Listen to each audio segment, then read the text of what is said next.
Today I am reviewing the LXZ Gaming PC Desktop. If at any time you'd like to explore this product for yourself and grab it at a great price, be sure to check the links below the video. If you are looking for your first gaming PC and you want to start playing immediately without the headache of building one from scratch, you have probably run across this LXZ Desktop. I have been putting this machine through its paces over the last couple of weeks to see if it actually holds up as a legitimate entry-level gaming station, or if it is just another budget pre-built that cuts too many corners. You can check the link below this video to see the current pricing and availability if you want to follow along with the specs as we go. Let's talk about the hardware first because that is where the most important compromises are. The Ryzen 5 4500 paired with the RX 6500 XT is a very specific choice. This is not a machine for enthusiasts who want to push 144 frames per second at 1440p on the latest AAA titles. If that is what you are expecting, you are going to be disappointed. However, for the titles mentioned in the listing like Valorant, Fortnite, or League of Legends, this thing does exactly what it promises. I was hitting stable frame rates in the high double digits and low triple digits on medium settings, which is perfectly playable for casual gaming.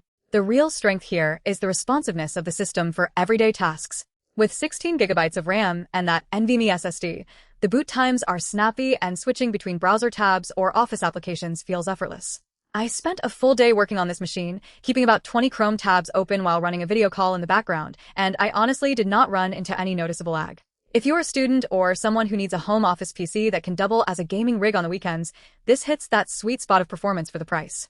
Now, we have to talk about the limitations because they are significant.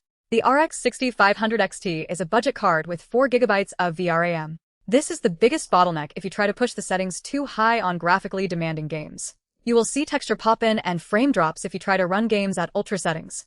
Also, while the 512GB SSD is fast, it fills up incredibly quickly once you install 2 or 3 modern games.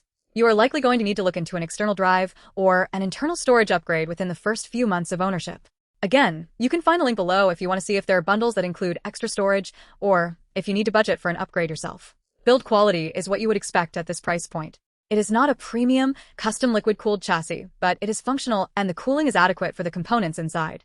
It is compact enough to fit on a desk without taking up your entire workspace, which I actually prefer over those massive, heavy towers.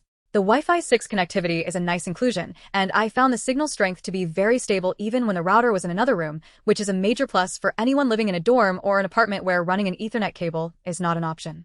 Who is this PC actually for? I would recommend this to someone who is tired of playing on a console or a slow laptop and wants to make the jump to a proper desktop experience without spending a fortune. It is a great plug-and-play solution for parents buying a first PC for their kids or for people who just want a reliable machine for work and light gaming. You get the peace of mind of a warranty and a pre-installed operating system, which saves you hours of troubleshooting.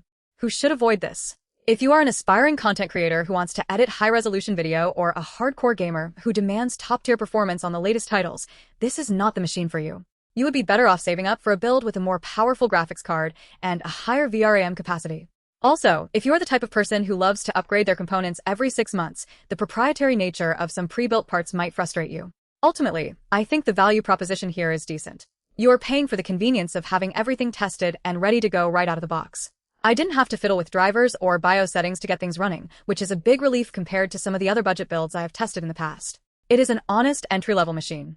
It does not pretend to be a high-end workstation, and it does not try to hide its limitations.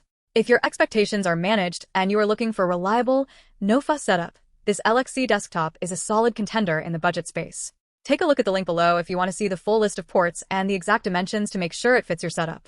It is a practical, no-nonsense computer that gets the job done for the vast majority of casual users.